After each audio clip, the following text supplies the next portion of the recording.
সময় এখানে বসত ভারতবর্ষের সেরা শিল্পী বাদকদের আসর।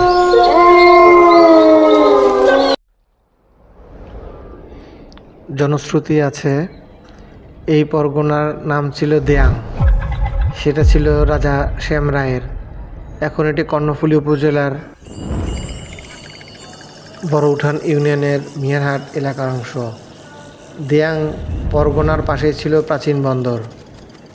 এই এলাকা মুঘল বাহিনীর বশে ছিল না। শায়েস্তা খান তাই এখানে এসেছিলেন শত্রুদের শায়েস্তা করতে। চট্টগ্রাম বিজয়ের সময় তার সেনাপতি ছিলেন তারই ছেলে বুজুর্গ ইমাদ খান।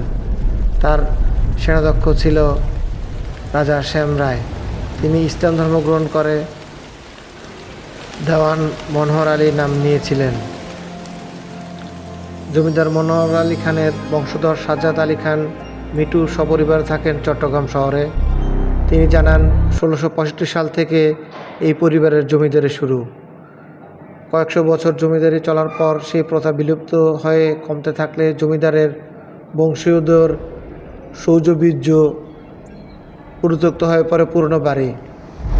জমিদার মনোহর আলী খানের অধীনস্থ সপ্তম পুরুষ ছিলেন ফাজিল খান। তিনি ফাজিল খাঁর হাটের প্রতিষ্ঠাতা। নবম পুরুষ ছিলেন ইলিয়াস খান। মূল সড়কের 300 বছর পুরনো যে মসজিদ রয়েছে সেটির প্রতিষ্ঠাতা এই ইলিয়াস খান। জমিদার পরিবারের 16তম বংশধর সাজ্জাদ আলী খান মিঠু, তিনি বসবাস করেন চট্টগ্রাম শহরে। প্রতি শুক্রবার জুমার নামাজ আদায় করতে গ্রামে যান। দেয়াং পাহাড়ের মাটি দিয়ে বিশেষভাবে তৈরি ইটের সঙ্গে চুন সুরকি মিশিয়ে স্থাপনাটি নির্মাণ করা হয়েছিল। জমিদারদের বংশধররা 60-এর দশকের থেকে ভবনটি বসবাস বন্ধ করে দেন। বাড়িটির ইতিহাস আছে।